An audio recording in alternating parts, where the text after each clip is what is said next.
I just got a quick question for the WWE.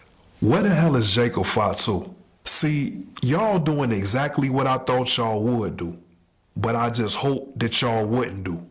And that's waste one of your biggest potential stars. But just a few months ago, I'm reading reports that Bron Breakker and Jacob Fatu are being positioned to be the faces of the company. We seeing Bron Breakker, we seeing him every week, and we keep hearing about his 30 WrestleManias that's already been penciled in. Where the hell is Jacob Fatu? I don't think that report was just a rumor, and I don't think you have to be a genius to put that together. Of course those type of guys are gonna be the faces of the company. Was anybody else foolish enough to think otherwise? Of course, especially Jacob Fatu. I've always said that I think Bron Breakker has a little bit more work to do. I'm impressed with the development that I've seen from time to time, so shout out to Bron Breakker. But the last time I checked, Jacob Fatu is already made. Jacob Fatu is ready to go right now. So I'ma ask this for the third time, because I really need to know. Where the hell is Jacob Fatu? And what the hell is the WWE doing? Because unless y'all back there writing him some Hall of Fame material for the next 2 years, this is another reason and example why I feel like it needs to be a brand new creative team in the WWE. Because this is just ridiculous at this point. We keep seeing the ball being dropped on almost every occasion. But when you got a guy like Jacob Fatu, this is an automatic home run. This is a grand slam. The way that all of these matches have been going for the WWE, Jacob Fatu should already be solidified as one of the faces of the company.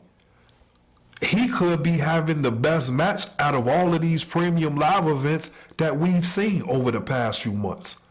We're sitting here about to get to the end of the John Cena retirement tour, and Jacob Fatu is nowhere to be found. And this company didn't have enough damn sense to get Jacob Fatu built up properly so that not only does he get a match with John Cena, but Jacob Fatu potentially could have been John Cena's final opponent. Think about the type of impact that would have made for a guy that's supposedly gonna be the face of the company, when a match like that could have solidified a guy like Jacob Fatu. But see, I shouldn't be surprised, because I was already getting concerned when they split up Jacob Fatu and Solo Sikoa. Because even to this day, I still don't understand why that decision was made. Come on, y'all, let's just be real. Are y'all really trying to tell me that those people in the WWE creative team should still be a part of the WWE creative team? I don't think it's a person that's a wrestling fan that doesn't believe in Jacob Fatu. When you had Jacob Fatu and Solo Sikoa together, the WWE actually had something going.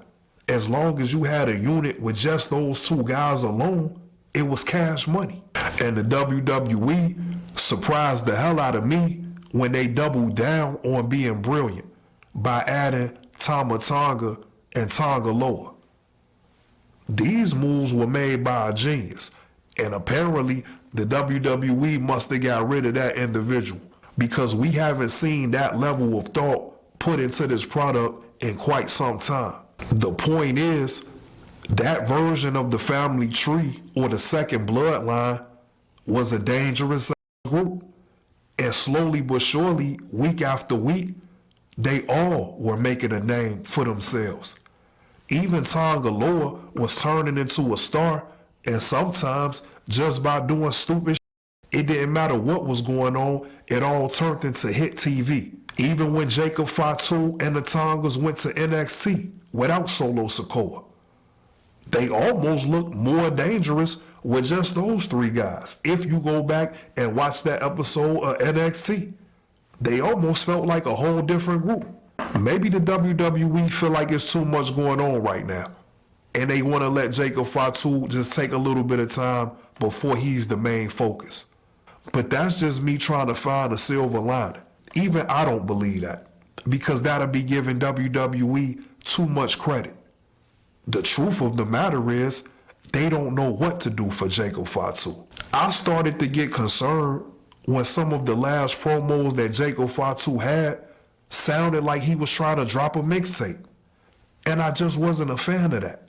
That's not the direction to go with Jacob Fatu. Let's just call it what it is. When it's different cultures that we're talking about in WWE, that company doesn't know how to book those characters.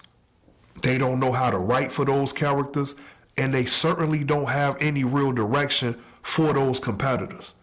And it's a damn shame, because you would think that a company like this, after so long, would have some type of diversity.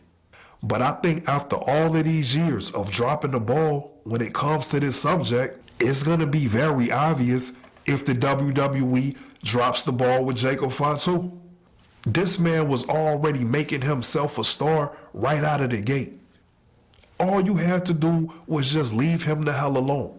That second bloodline had all of the makings of superstars. All four guys. It was really no need of trying to make Jacob Fatu a singles competitor right now. And we're seeing exactly why.